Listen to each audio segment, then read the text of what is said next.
Olá! Hoje a gente vai mergulhar num tema que, olha, muitas vezes é cercado de estigma e de muita desinformação: a esquizofrenia e os transtornos psicóticos. Nosso objetivo aqui é bem claro: usar a ciência para trazer luz de um jeito direto e compreensível sobre o que de fato são essas condições.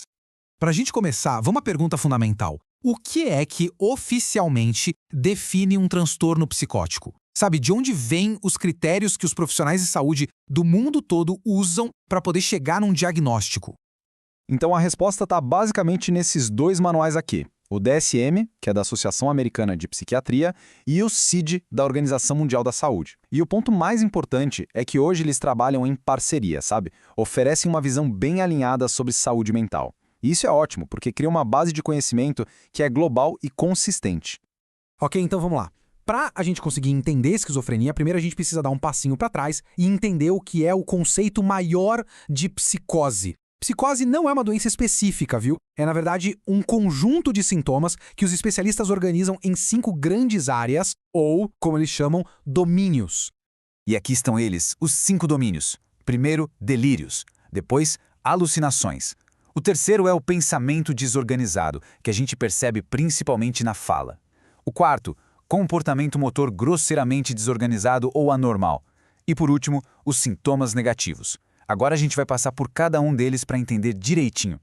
Agora, um ponto que é fundamental para a gente entender esses domínios é a diferença entre sintomas positivos e negativos. E ó, muita atenção aqui, tá? Isso não tem absolutamente nada a ver com ser bom ou ruim. Pensa assim, sintomas positivos são aqueles que adicionam alguma coisa à experiência da pessoa. Já os sintomas negativos são aqueles que removem ou diminuem uma capacidade. É uma distinção chave.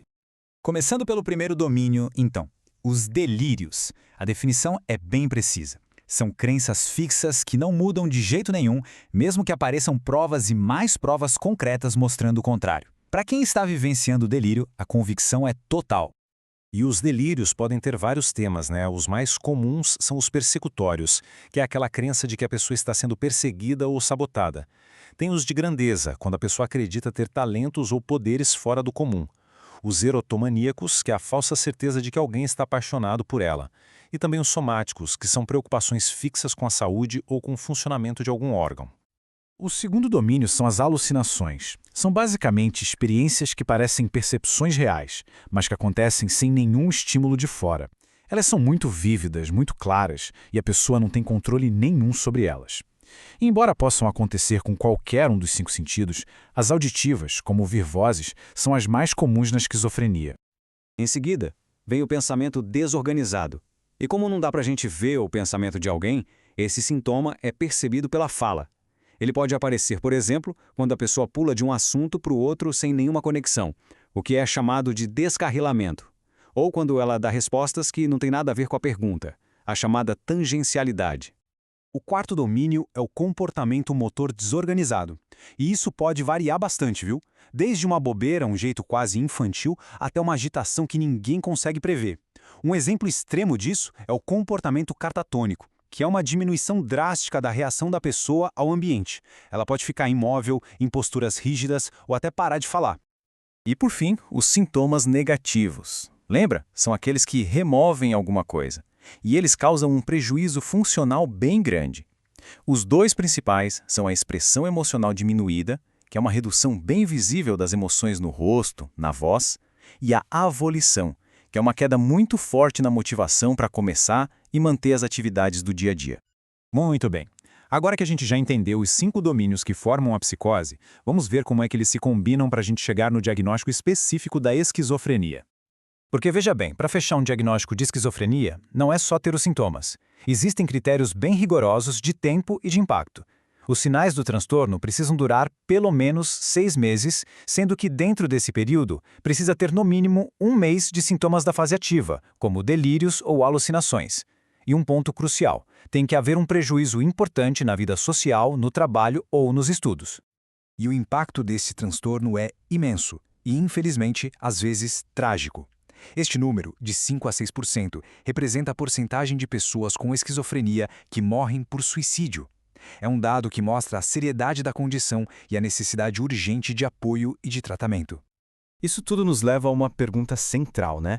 O que causa a esquizofrenia? Bom, a resposta não é nada simples.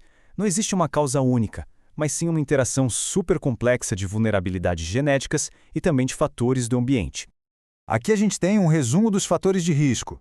Eles vão desde a predisposição genética e alterações na estrutura e na química do cérebro, até estressores sociais como traumas e o abuso de substâncias, com um destaque especial para a cannabis na adolescência. Parece que é a combinação desses fatores que funciona como engatilho para o transtorno. Falando em genética, vamos ver o peso disso em números. Enquanto o risco na população geral é de mais ou menos 1%, para alguém que tem um parente de primeiro grau com esquizofrenia, tipo pai, mãe ou irmão, esse risco já sobe para a faixa de 10 a 12%. Agora, esse dado aqui é fascinante e diz muita coisa. Pense em gêmeos idênticos, que compartilham 100% dos genes. Se um tem o transtorno, o outro tem cerca de 50% de chance de desenvolver. Isso revela uma influência genética muito forte, claro, mas ao mesmo tempo prova que os genes não são um destino selado. O ambiente e outros fatores são igualmente cruciais. Olhando um pouco para a nossa realidade, no Brasil, este gráfico mostra a média de internações por esquizofrenia no SUS entre 2018 e 2023. A gente nota que a prevalência é maior em homens. Uma das hipóteses da ciência é que o hormônio estrogênio possa ter algum tipo de efeito protetor no cérebro feminino, o que ajudaria a explicar essa diferença.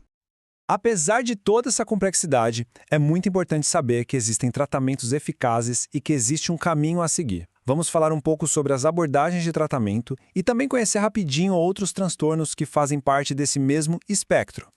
E este ponto aqui é absolutamente vital. Uma iniciativa de pesquisa muito importante chegou a uma conclusão bem clara. Quanto mais cedo o tratamento começa depois do primeiro episódio psicótico, melhora o resultado a longo prazo. A intervenção precoce de verdade muda o jogo. E além da esquizofrenia, existem outros quadros. O transtorno psicótico breve, por exemplo, dura menos de um mês.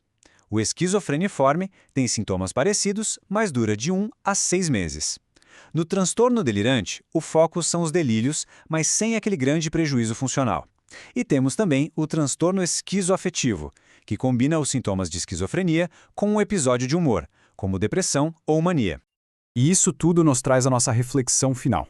A gente viu as definições, as possíveis causas, os tratamentos. A informação correta, acessível, é a ferramenta mais poderosa que existe contra o medo e o estigma. Então a pergunta que fica é: de que forma ter a informação certa pode de fato mudar tudo, tanto para quem vive com essas condições, quanto para a sociedade como um todo?